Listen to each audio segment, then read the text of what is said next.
Hi friends, അപ്പോൾ ഇന്ന് നോക്കുന്നത് PS നടത്തിയ ഒരു പ്രീവിയസ് ക്വസ്റ്റ്യൻ പേപ്പറിലെ ജിയോമെട്രിക് ഷേപ്പിൽ നിന്നുള്ള 2 ക്വസ്റ്റ്യൻസ് ആണ്. അപ്പോൾ ഇത് ഒരു 2016 സെയിൽസ്മാൻ്റെ ക്വസ്റ്റ്യൻ ആയിരുന്നു. അപ്പോൾ ആ എക്സാം ഇംഗ്ലീഷിലായിരുന്നു. നമുക്കറിയാം ഇപ്പോൾ എല്ലാം മലയാളത്തിലാണ്, റൈറ്റ്. അപ്പോൾ അതിൽ നിന്നെടുത്തിട്ടുള്ള 2 ക്വസ്റ്റ്യൻസ് ജിയോമെട്രിക് ഷേപ്പുമായിട്ട് ബന്ധപ്പെട്ടതാണ്, റൈറ്റ്. അപ്പോൾ ഫസ്റ്റ് ക്വസ്റ്റ്യൻ നോക്കാം. അപ്പോൾ ഫസ്റ്റ് ക്വസ്റ്റ്യൻ ഇതാണ്: What should be the measure of the diagonal of a square whose area is 162 cm square? Option A 15 cm, option B 19 cm, option C 18 cm and option D 14 cm. Okay, ഇപ്പോൾ question ഇതാണ്: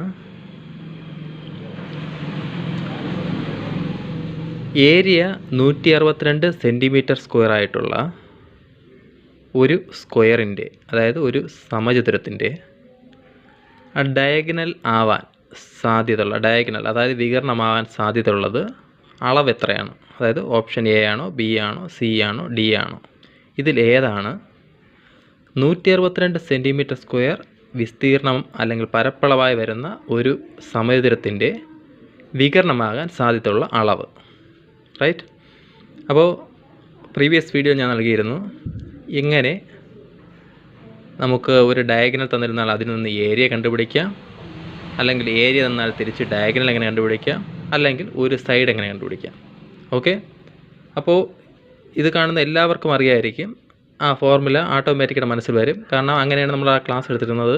അതായത് basic concept അറിയാവുന്ന ഒരാൾക്ക് എങ്ങനെ ആ ഫോർമുലകൾ കാണാതെ പഠിക്കാതെ തന്നെ എങ്ങനെ അതിലേക്ക് എത്തിച്ചേരാം, റൈറ്റ്? അപ്പോൾ അത് ആ വീഡിയോ കണ്ടിട്ടില്ലാത്തവർ ആ വീഡിയോ കണ്ടതിന് ശേഷം ഇതിലേക്ക് വരിക. അപ്പോൾ അല്പം കൂടെ ഈസി ആയിരിക്കും, റൈറ്റ്? അപ്പോൾ നമുക്ക് നോക്കാം. അപ്പോൾ നമുക്ക് ഈ ക്വസ്റ്റ്യൻ വരികയാണെങ്കിൽ ഏരിയ എന്താണ്? ഒരു സ്ക്വയറിൻ്റെ ഏരിയ എന്ന് പറയുന്നത് 162 സെൻറ്റിമീറ്റർ സ്ക്വയറും തന്നിട്ടുണ്ട്, റൈറ്റ്? നമുക്ക് കണ്ടുപിടിക്കണം എന്താണ് ഡയഗണൽ,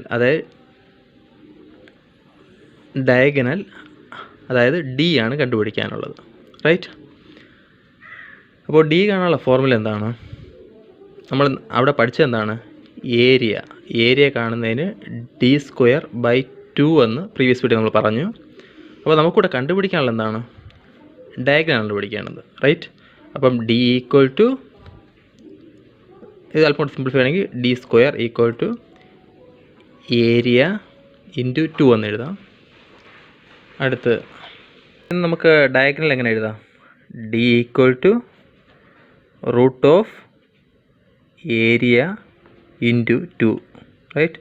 അപ്പോൾ ഇത് മുതലാണ് നമ്മൾ ചെയ്യാൻ പോകുന്നത്, റൈറ്റ്? ഇതത്രയും നമുക്കറിയായിരുന്നു.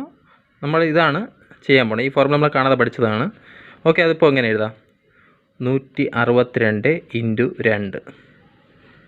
ഇനി ഇതിൻ്റെ വാല്യൂ കണ്ടുപിടിക്കുക. നമുക്ക് 162ൻ്റെ റൂട്ട് കണ്ടുപിടിക്കാം, റൈറ്റ്?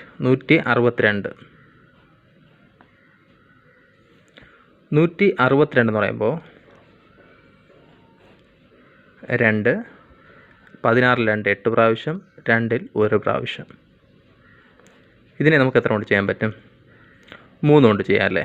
3 കൊണ്ട് ചെയ്യുമ്പോൾ 8 3 2 പ്രാവശ്യം, 6, റിമൈനിങ് ഉള്ള 2 21, 7 3 21, റൈറ്റ്? 7 എഴുതി. 3 ചെയ്യുമ്പോൾ 9 3 27, 3 9 3 പ്രാവശ്യം 3. അപ്പോൾ നമുക്ക് കിട്ടിയ എന്താണ്?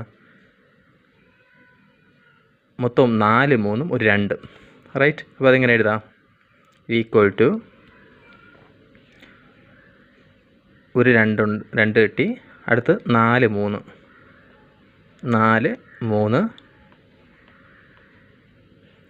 ഇവിടെ നമുക്ക് ഒരു ആൾറെഡി × 2 ഉണ്ടല്ലേ. ഇനി ഇതിൻ്റെ റൂട്ടാണ് കാണാനുള്ളത്. നമുക്ക് റൂട്ട് വാല്യൂ ഒന്നും കാണേണ്ട ആവശ്യമില്ല, അല്ലാതെ നമുക്ക് കണ്ടുപിടിക്കാം. എങ്ങനെ കണ്ടുപിടിക്കാം? ഈ 2 പെയർ ഇതെടുക്കുക. ഈ 2 3 ഒരു പെയർ, ഈ 3 2 പെയർ, ഈ 2 കൂടെ ഒരു പെയർ. ഇതിൽ നിന്നെല്ലാം ഓരോന്ന് പുറത്തെടുക്കുക, റൈറ്റ്? അപ്പോൾ എന്ത് വരും? ഇവിടുന്ന് ഒരു 2, ഇവിടുന്ന് ഒരു 3, ഇവിടുന്ന് ഒരു 3. അതായത് ഇപ്പം എങ്ങനെ എഴുതാം? 2 × 3 × 3 എത്ര വന്നു? 3 3 9, 9 2 18 എന്ന് വന്നു, റൈറ്റ്? അപ്പോൾ അതിൻ്റെ അർത്ഥം എന്താണ്? ഈ നമ്മുടെ വികരണത്തിൻ്റെ അളവ് എന്ന് പറയുന്നത് എത്രയാണ്? 18. അതായത് ഓപ്ഷൻ സി ആണ് ആൻസർ. ഇല്ലെങ്കിൽ നിങ്ങൾക്കിപ്പോൾ ഇത് കൺഫ്യൂഷനാണ്, ഇങ്ങനെ ചെയ്യുന്നതൊക്കെ കൺഫ്യൂഷനാണെങ്കിൽ വേറെ ഒന്നും ചെയ്യേണ്ട ആവശ്യമില്ല. ഈ സ്റ്റെപ്പ് ഉണ്ടല്ലോ, നമ്മൾ റൂട്ട് ഓഫ് 162 ഇൻറ്റു 2 അതിനെ ഗുണിക്കുക. അപ്പോൾ എത്ര വന്നു?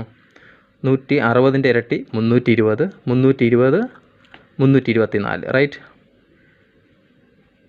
324. ഇതിൻ്റെ റൂട്ട് എത്ര കണ്ടുപിടിച്ചാൽ 324ൻ്റെ റൂട്ട് എത്രയായിരിക്കും? അത് 18 തന്നെയായിരിക്കും. അത് നിങ്ങൾക്ക് ചെയ്ത് നോക്കാനേ ഉള്ളൂ. 324ൻ്റെ റൂട്ട് എന്ന് പറയുന്നത് 18 ആയിരിക്കും. അപ്പോൾ 18 ആൻസർ കിട്ടി, റൈറ്റ്? ഇത് വേണമെങ്കിൽ 324 ഇങ്ങനെ റൂട്ട് കണ്ടുപിടിക്കാൻ നോക്കാം. 324 ഇതിന് 2 കൊണ്ട് ചെയ്യുകയാണെങ്കിൽ 3ൽ 2 ഒരു പ്രാവശ്യം, റിമൈനിങ് 1 ഉണ്ട്. 1ഉം 2ഉം 12, 12ൽ 2 6 പ്രാവശ്യം, 4ൽ 2 2 പ്രാവശ്യം. ഇനി ഇതിനെ ചെയ്യുമ്പോൾ 2 കൊണ്ട് ചെയ്യുമ്പോൾ 16ൽ 2 8 പ്രാവശ്യം, 2ൽ 1 പ്രാവശ്യം. അടുത്ത 3 കൊണ്ട് ചെയ്യുമ്പോൾ നമ്മളിവിടെ ചെയ്ത പോലെ തന്നെ 27 പ്രാവശ്യം. അടുത്ത 3 കൊണ്ട് ചെയ്യുമ്പോൾ 27ൽ 3 9 പ്രാവശ്യം. അടുത്ത ചെയ്യുമ്പോൾ 9ൽ 3 3 പ്രാവശ്യം, റൈറ്റ്? നമുക്ക് നേരത്തെ കിട്ടിയ പോലെ തന്നെ റൂട്ട് എടുക്കുമ്പോൾ എന്തായി? 3 2. നേരത്തെ പോലെ തന്നെ കോമൺ ആയിട്ട് പുറത്തെടുക്കുക, അപ്പോൾ കിട്ടും 18, റൈറ്റ്? അപ്പോൾ ഈ ക്വസ്റ്റ്യൻ ആൻസർ എന്ന് പറയുന്നത് 18 ആണ്. അപ്പോൾ ഇവിടെ നമ്മൾ ആകെ ഒരു 2 സ്റ്റെപ്പ്, ഈ ഫോർമുല അറിയാമെന്നുള്ളവർക്ക് ഈ ഒരു സ്റ്റെപ്പ് അടുത്ത സ്റ്റെപ്പിൽ നമുക്ക് സിംപ്ലിഫൈ ചെയ്യാവുന്നതാണ്. അതായത് 2 സ്റ്റെപ്പ് കൊണ്ട് നമുക്ക് ആൻസറിൽ എത്താവുന്നതാണ്. ഓക്കെ, അപ്പോൾ നമുക്ക് നെക്സ്റ്റ് ക്വസ്റ്റ്യനിലേക്ക് പോവാം.